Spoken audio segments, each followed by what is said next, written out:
Oi, eu sou o Felipe e antes da história, deixa eu te contar uma coisa. Eu tenho alguns livros publicados de forma independente. E se você curte histórias de terror, o link para elas vai estar aqui embaixo. No meio do caminho é a história sobre o amor entre um casal de usuários de drogas. Assim Disse o Universo é um conto sobre determinismo. Satanás em Ré menor é sobre o pior lado humano na hora do desespero. Fios de Horror são mais de 10 histórias perturbadoras e, claro, 3 Pesadelos, que foi meu último livro lançado. Confere lá, e se você já leu, não se esquece de deixar a sua opinião. Agora sim, desliga as luzes, coloca os fones de ouvido e vamos pra história. Eu fui banido das reuniões familiares.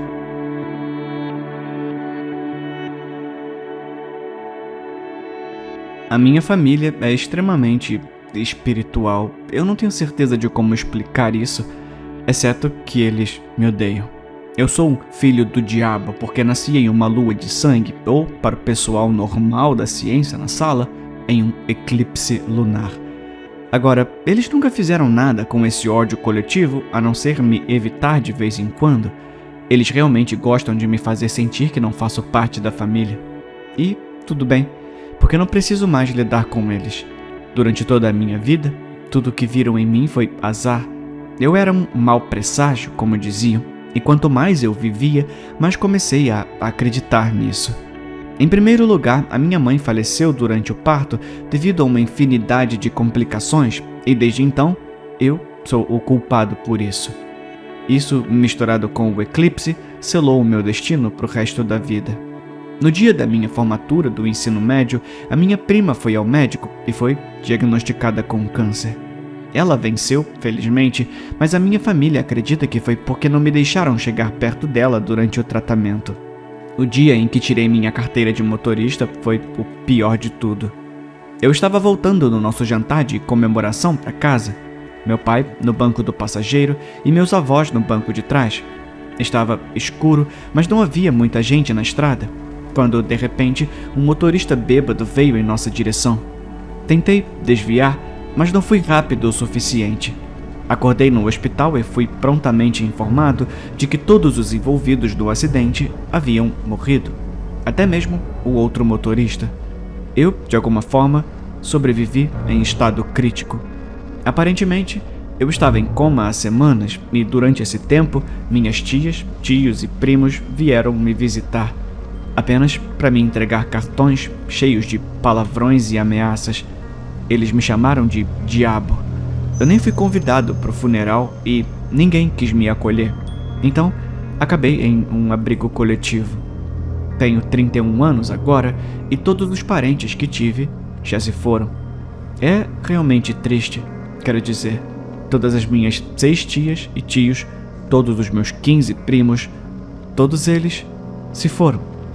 Eu não me sinto mal, eles eram todos pessoas horríveis.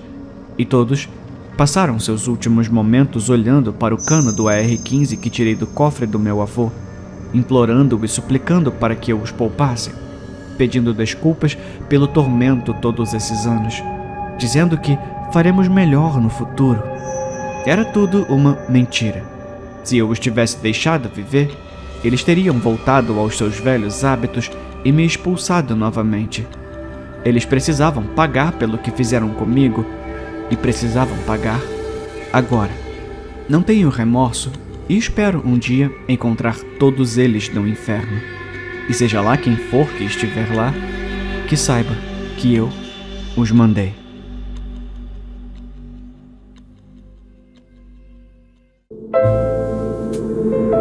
Eu perguntei ao meu professor de direito penal se algum cliente já o assustou. E essa sua história me assombra até hoje.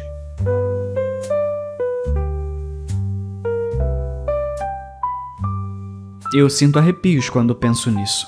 Mudei alguns detalhes para tornar esse caso mais difícil para o Google.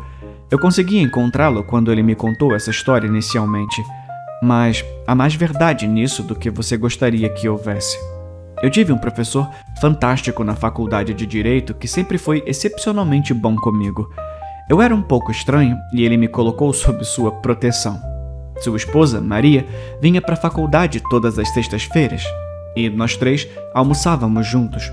Nos aproximamos e percebi que ele era muito protetor com ela. Meu professor foi advogado de defesa pública por 20 anos antes de ingressar na vida acadêmica. Ele tinha uma atitude muito boa em relação a ex-clientes e até visitava alguns da prisão, incluindo algumas pessoas no corredor da morte. Ele disse que você aprende rapidamente que a maioria das pessoas é realmente culpada, mas também aprende a separar os clientes de seus crimes. Quase todos os seus casos de homicídio estavam relacionados a gangues e ele acreditava firmemente que a maior parte da violência de gangues ocorre sob coação. Ele também era um grande defensor de penas mais curtas para menores e de melhores programas de reabilitação. Ele disse que, mesmo as pessoas que cometeram crimes realmente hediondos e mereceram uma prisão perpétua, ainda teriam sua humanidade e tenderiam a ser fáceis de trabalhar. O que eu quero dizer é que, embora ele fosse muito realista sobre como a maioria das pessoas é culpada, ele não era amargo sobre isso. Uma vez, quando eu estava fazendo pesquisas para ele, tivemos algum tempo livre. Ele sempre falava muito bem de seus clientes, então finalmente perguntei se ele já encontrou um psicopata de verdade ou alguém que o assustou. Essa foi a história que ele me contou.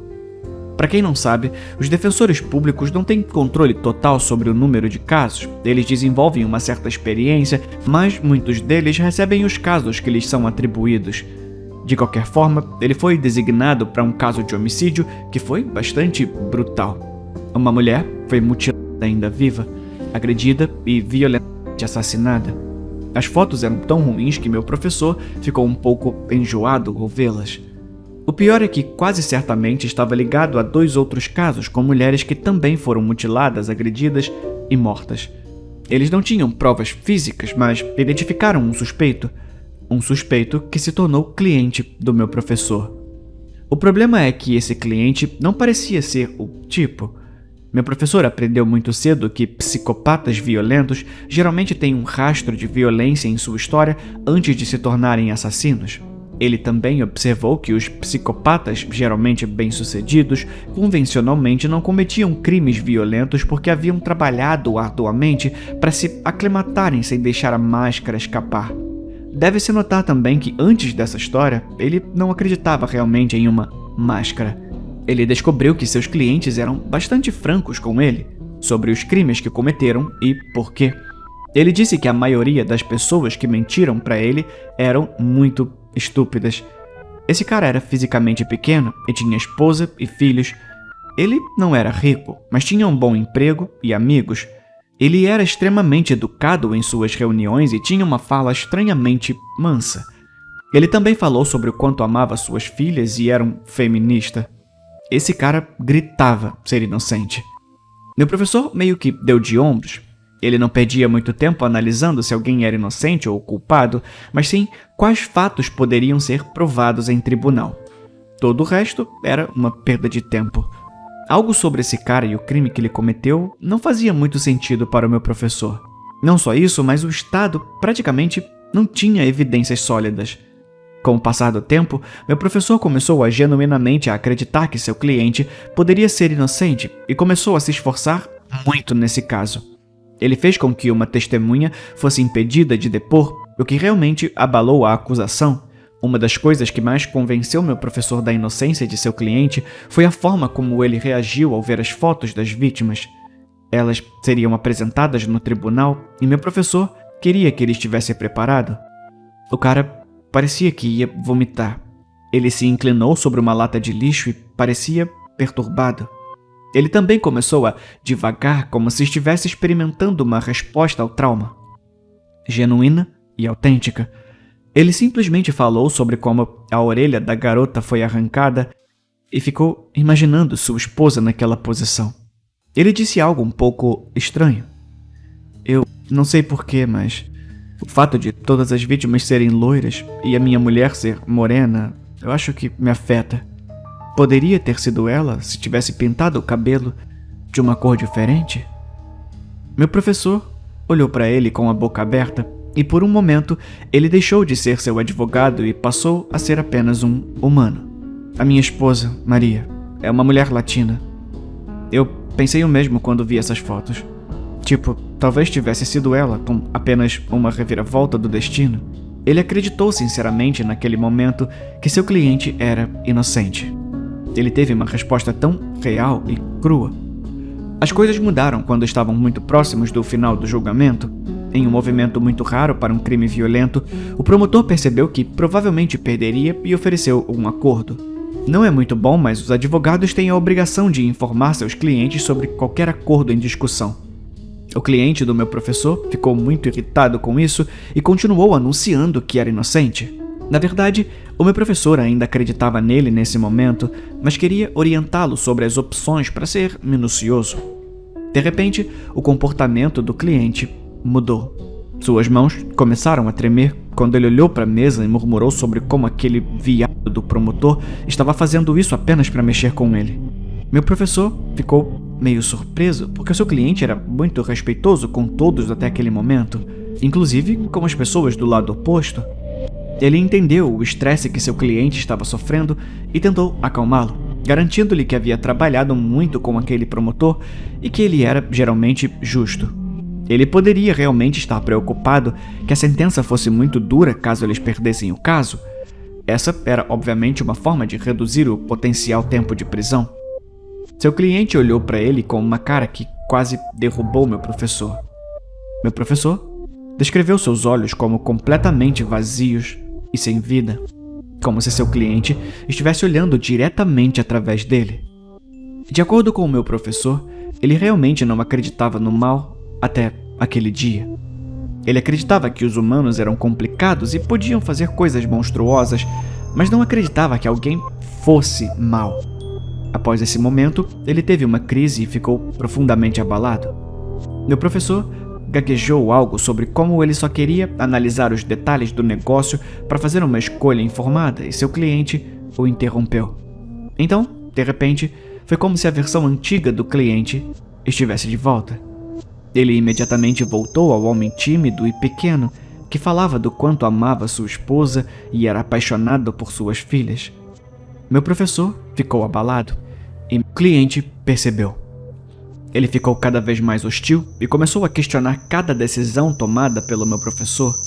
Meu professor até considerou pedir a retirada do caso, porque é difícil quando um cliente se transforma assim, mas ele temia que um juiz nunca permitisse uma retirada tão tarde no julgamento.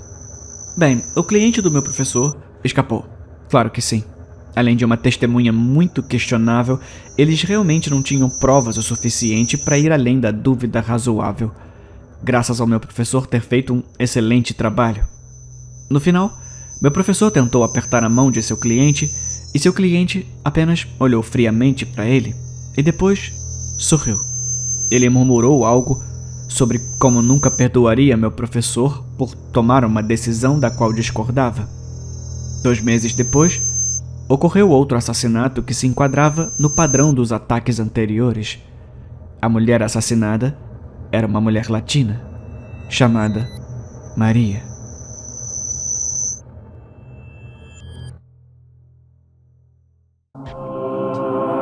Ave Satanás. Ave Satanás.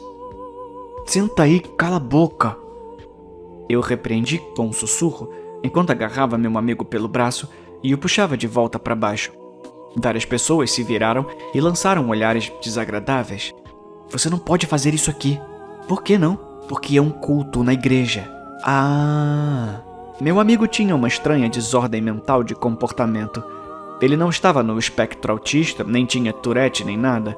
Ele simplesmente tinha dificuldade em discernir o que deveria ou não dizer.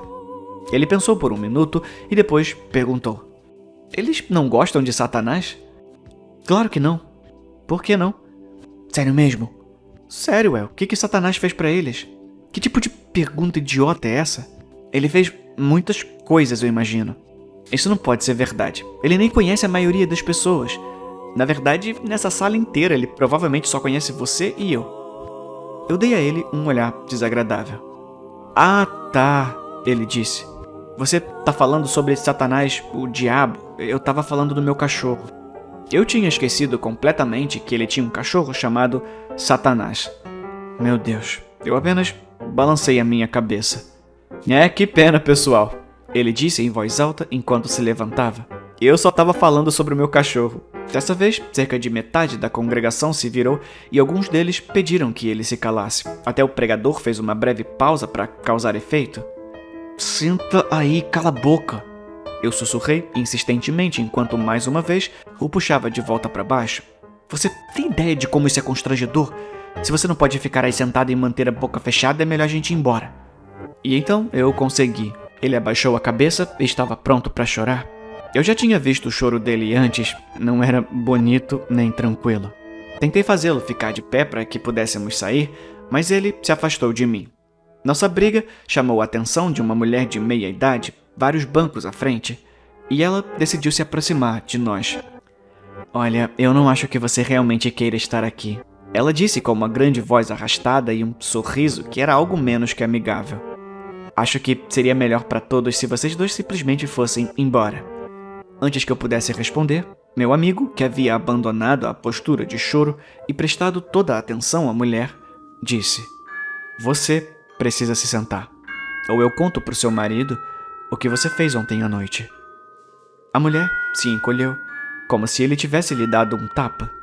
Depois, se virou e voltou para o seu assento, olhando várias vezes com cautela por cima do ombro. Meu amigo também tem essa capacidade inata de ver as coisas que a maioria de nós não consegue. Eu nem queria saber o que a mulher tinha feito na noite passada. Cara, é melhor a gente ir embora, eu disse, tentando não aborrecê-lo. Não, ainda não. Eu quero ver eles bebendo vinho. Por quê? Porque Satanás me deu esse pó pra colocar. Ele disse que seria divertido. Peraí, como assim? Ele disse, o seu cachorro?